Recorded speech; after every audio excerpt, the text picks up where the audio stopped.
It started on a rainy Tuesday morning in Concord, New Hampshire. Beatrice woke up to find her front door kicked in. Shattered glass across the hard wood, her furniture destroyed, and her car missing from the driveway. But what hit her hardest wasn't what she could see, it was what she couldn't. Her safe was gone. Inside was over $5,000 in emergency cash and a collection of private documents. The Ring camera, gone too. Stephen, her ex, had taken everything. Police arrived that afternoon to find the house in disarray. The safe had been taken directly from her bedroom closet, dragged, it seemed, across the floor. There were deep scratches on the hard wood, a shattered vase in the hallway, and every drawer in the kitchen turned inside out. Her car keys were gone, and so was her car. She had two, thankfully, but the one he stole was newer, easier to disappear with. Stephen hadn't just robbed her, he'd destroyed parts of her home, ransacked it like it was personal. And maybe it was. They used to date. Nothing serious, Beatrice would say. Not anymore. When she showed investigators an old picture of him, they recognized the name. He had priors. Nothing major, but just enough to make them look harder. Unfortunately, the footage from her Ring camera, her best evidence, had been stolen too. No plates, no video, no obvious leads. The only thing they knew was, it was Stephen. But where did he go? The police did what they could. They canvassed the neighborhood, knocked on every door. A neighbor remembered hearing a loud bang around 2:13 a.m., but thought it was thunder. Another saw a car drive away in the early morning, but couldn't remember the make, the color, or the plates. The footage from nearby street cams didn't help. There were too many vehicles, too many gaps. There were no fingerprints on the broken furniture, no tire tracks in the driveway. And with the Ring cam missing, there was no video. All they had was a name, Stephen. But even that began to feel like a dead end. They used to date.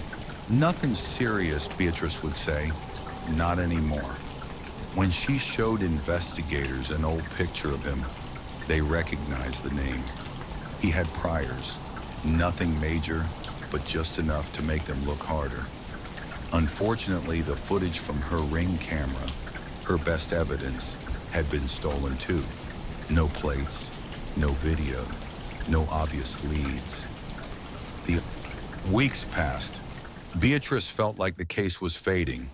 She started doing her own digging, looking through old texts, social media accounts, anything that might show where Stephen could have gone. She found an old email he once used for a Craigslist ad.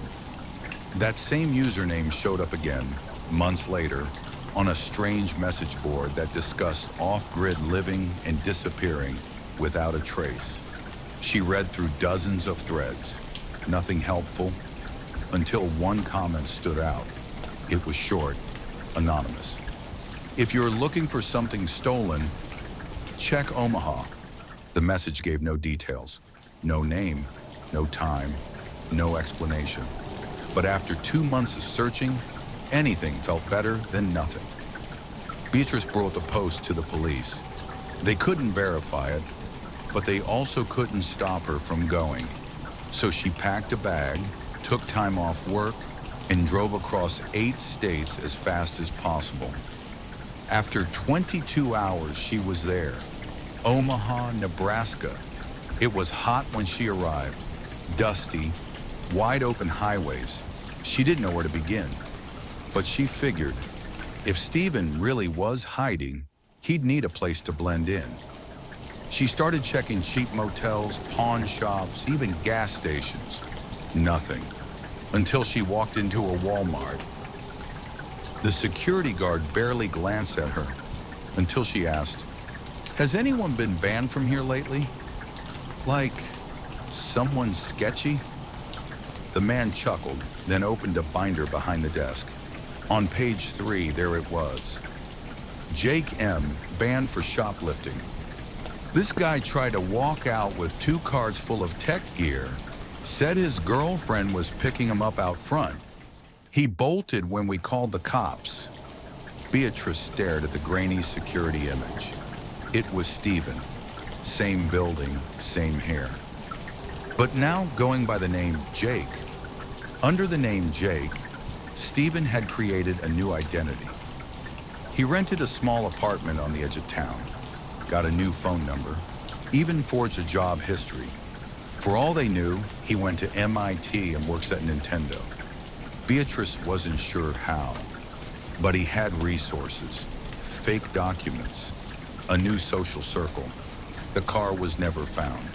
The safe wasn't either, but she had a plan. She found that Jake even had profiles and was looking for a partner under his new identity. But Beatrice could use this to her advantage. She created a fake profile under Sarah A. New name, new photos, and sent him a message.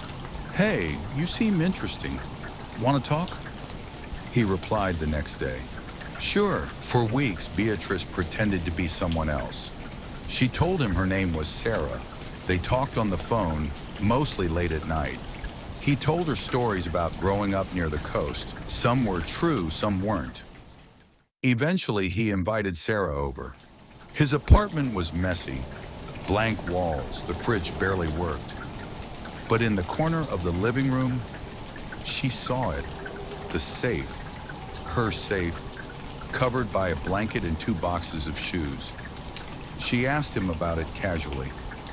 "What's that thing over there?" He laughed. "Oh, just something I picked up from a buddy." Her heart was pounding, but her voice stayed calm. "You ever been to New Hampshire?" He paused. "Nah, too cold." That was the moment. She stood up. "My name's not Sarah. It's Beatrice." And that was the end of the game. She called the police from the parking lot. They arrived quietly, 3 officers, no sirens. Stephen didn't resist. In the trial that followed, he was charged with 3 counts of robbery, 2 counts of trespassing, and 1 felony for using a fake identity to evade law enforcement. He faced up to 30 years in prison. The FBI offered to reimburse Beatrice the $5,000 and the stolen property, but she said no. She wanted a conviction, and she got it. 8 months after that rainy morning in Concord, the case was closed. Beatrice returned home. Her safe was battered but still intact. She was awarded $50,000 in damages, enough to repair the house, replace the car, and maybe take a vacation. But more than the money, she was praised for her courage and for helping find the man who tried to vanish. All because she refused to stop searching.